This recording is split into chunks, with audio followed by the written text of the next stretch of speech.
Hi, I'm Mark from Kicker, and in this video I'm going to demonstrate how the Kicker software River Player Pool Tendencies feature works. So first of all, what is the River Player Pool Tendencies feature?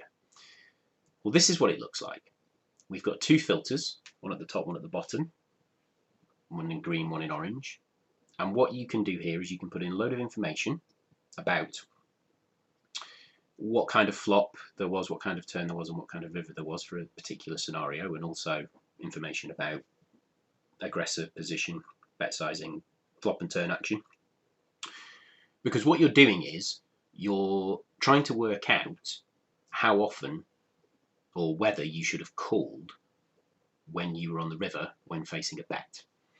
And this is using lots and lots of hand histories, so big data. These can be hands that you've uploaded yourself, but for the kind of sample size that we need for this feature to be useful, it is probably quite likely you're going to be using the shared hand feature, which is where you share your hands with other users and they in turn share their hands with you.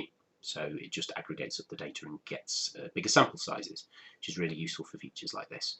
So this graph here is showing every time a player got to the river and made a bet and then got a call, so that we got to showdown. So we know what hand they had, and obviously we know what board they had that they were making this bet on, you know, what river, so what 5 cards were on the board. And then behind the scenes, Kicker has calculated what the equity of that hand on the river is for against a random hand, so basically just the standard equity of the hand on the board, and then it plots it in this graph. And this represents, we're starting with millions of hands here, so this represents probably hundreds of thousands of hands where a player made a bet on the river and we know the strength of the hand they bet with on the river. So this effectively is telling us how often they're value betting and how often they're bluffing. In this area here, anything kind of 80% plus is very likely to be value, and anything that's down this end is likely to be bluff. Anything less than about 60% equity is probably a bluff. In the middle, you might have kind of thin value bets, maybe turning hands into bluffs if they don't think they're good. But certainly anything from about kind of 70% upwards is probably value, and anything from kind of 60% below is probably bluff. And then there might be some other hands in between that are kind of betwixt and between those two scenarios, which is all very interesting. And you can see the shape here of this on an average hand, and you could put filtering information in. But where this feature is most useful is looking at a specific scenario. So let's try that now. I'm going to the hand history picker, and this is the kind of view of hand histories that you might see in like poker tracking software. And we've got a hand here where I had 8-5 of diamonds, and the flop was 10-4-2. Turn was a 7, river was an 8. You can see that I was in the small blind, the villain was in the cutoff. The villain opened for 2, I called, everyone else folded, so we were heads up on the flop. On the flop, I've got nothing. On the turn, I improved to a gut shot. And on the river, I improved to second pair weak kicker. The action went check, check on the flop, check, check on the turn, and on the river, I check called. So I checked, and then I called his bet, which, because my river decision pot odds, as we can see here, with 33%, 33.3%, he's bet pot. I need to be good 33% of the time. I made the call, and it turned out I was good, because my opponent had queen 9, which on this board was nothing. Queen high. Question is, was it a good call? Just because I won, I don't want to get too results orientated about this. I want to see whether, if this happened lots of times, I'm likely to be good, and how often I'm likely to be good. And this is where we can use the River Player Pool Tendencies tool. So I open it up, and it automatically populates. So we're looking at the same sort of screen we were looking at before, but now we've got actual data in. It's put the board in, it's put our hand in. It's also put some filtering information in both filters, slightly different information in each filter. So in this filter, it's tried to put the information about the flop, turn and river textures. So we can see it saying there was a flush draw on the flop, flush draw on the turn, and it came in on the river, which we know because there were 2 clubs on the flop and a club came on the river. Straighting wise, there was a straight draw on the flop, a straight draw on the turn, and straight on the river, as in it is now possible there are some straights, which we can see here if someone had 6-9 or 6-3, they would now have a straight on this river. Flop includes a 10, turn includes a 10, river includes a 10. There's only one Broadway card all the way, and the flop excludes ace, king, queen, jack as the turn and the river. So no more Broadway cards came. It doesn't put information automatically about the lower cards. The reason for that is because we're trying to make sure that the sample size doesn't get too low. Now, obviously, we started with millions of hands and probably hundreds of thousands of hands on the river. But once we put all this filtering information in, we're down to 393 hands. And that's without including information about lower cards. If we started saying, well, the turn also included a 7 and the river included an 8, and you could also say the flop included a 4 and a 2, before you know it, you'll run out of sample size. You'll end up with 0 or 1 hands, and that's not very much use. So we've kept it, in terms of the lower cards, fairly generic. You can add that information in if you like. If you happen to have a massive sample size, or there happen to be a run out where you could put information in about those cards and it would be okay with the sample size, then you could do.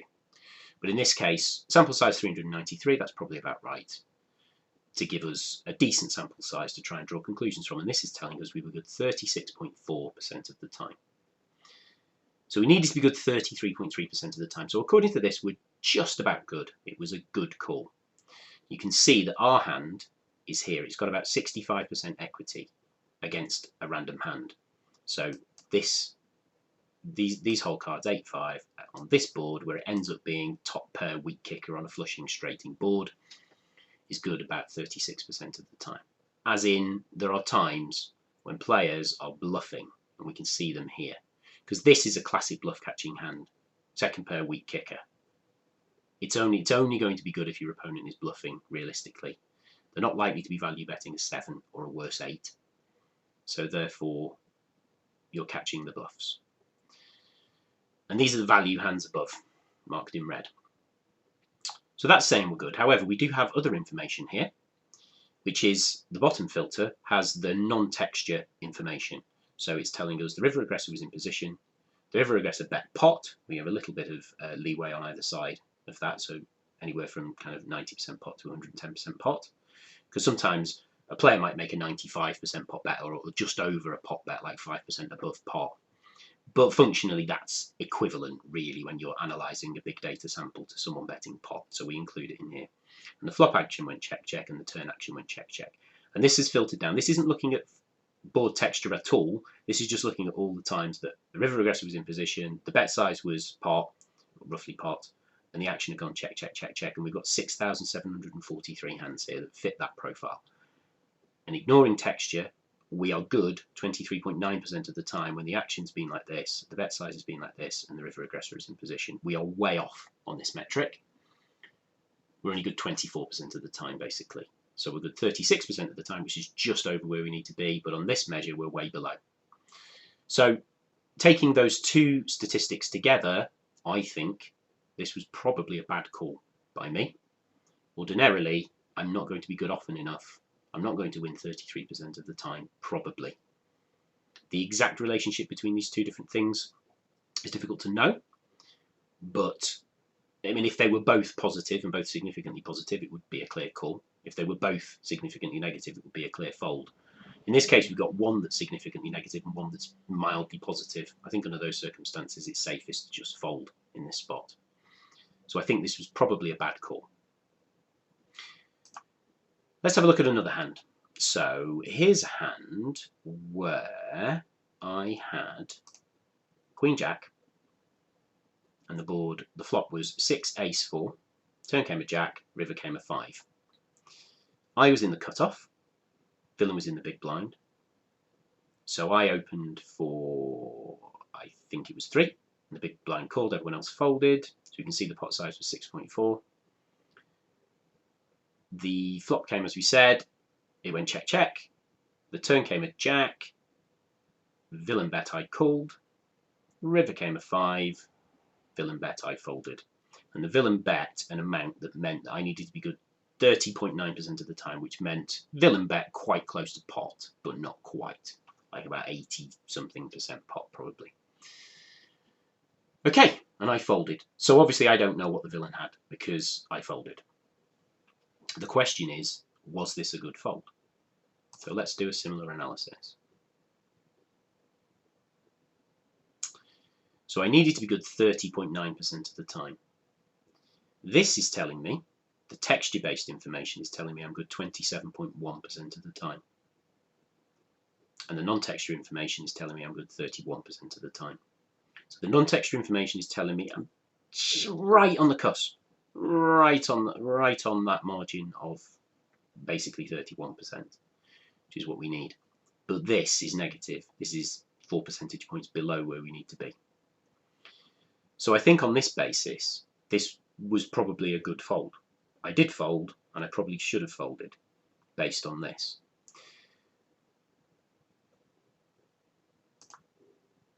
Okay, let's look at another hand. And if we go down here, there's a specific hand I'm looking for. Yeah, this hand here. So this is a slightly unusual situation. Board is 8, 10, 10. 10 comes on the turn, 5 comes on the river. So there's 3 of a kind on the board. I'm on the button. Villain is in the hijack. So the villain opens. I call. A standard opening size. The pot's 6.2 on the pot. Everyone else has folded. On the flop, oh, by the way, I've got king, queen. On the flop, it goes check, check. On the turn, it goes check, check. And on the river, my opponent bets and I call. Was it a good call? My river decision pot odds are I needed to be good 19.6% of the time. So my opponent has made a less than pot size bet. If they'd made a less than half pot size bet. If they'd made a half pot bet, I'd need to be good 25% of the time. The fact I only need to be good 19.6% of the time means they've made a bet of around 40% pot here. So should I have made this call? As it happened, my opponent had pocket sixes and I only had king high. So let's do this analysis. Now, because of the unusual nature of the board, that it starts off paired and it becomes 3 of a kind on the turn, that's an unusual run out. So straight away, we're into sample size issues here. There's only 31 hands. But that's telling me I'm only good 19.4% of the time. And 31 hands you might think is enough in a situation like this. You can see it skews very heavily towards value. If we ignore the texture of the board and just look at the fact that it's out of, so the river aggressor was out of position, the bet size, I got my math slightly wrong, it's actually a third of pot that the villain has bet here. And it's gone check, check, check, check. I'm only good 13% of the time, or nearly 14% of the time. So that's no good. I shouldn't have made this call. This was a bad call on both of these metrics. One way in which we could maybe try and slightly bump up the sample size here is we have put in the flushing information. It was rainbow, rainbow, and no flush, straight draw, straight draw, straight draw. What we could do is just get rid of all of the flushing and straighting information, because the fact that we end up with 3 of a kind means that if my opponent has hit this board in any way or has a pocket pair, they've got a full house anyway, so the value of a flush or a straight is quite reduced anyway. So if you just knock those out, just to bump up the sample size, and suddenly we end up with 498 hands, and we can see that based on that, if we knock out the flushing and the straighting information, that I'm good 27% of the time. So this is saying I'm good about 14% of the time, this is saying I'm good 27% of the time. I need to be good 19% of the time. If you to add both of those together and divide by 2, you are just about good. But I think given that when we filtered this more specifically, it was telling us we're only good 19% of the time. And even when we bump up the sample size, it's still not significantly high enough. Even just eyeballing this, is it likely that our king-queen is good? I mean, you know, this is one of those scenarios where we're doing big data analysis, but you could look at this and say, well, is my opponent doing this with king-jack? Well, it's possible they might be trying to bluff me. And this is how often on this sort of texture you'd expect them to be bluffing. But because when we look at the bet sizing information, we can see it's not a very good bet size for a bluff, basically, is what this is telling us. I think even notwithstanding that when we widen out the sample size in the top graph, and that's telling us maybe, you know, we might be good to make this call, I think the weight of the information that this bottom graph is telling us This is very likely to be a value bet, and therefore we're probably only good a small chunk of the time, not good enough to make the call. Thanks for watching.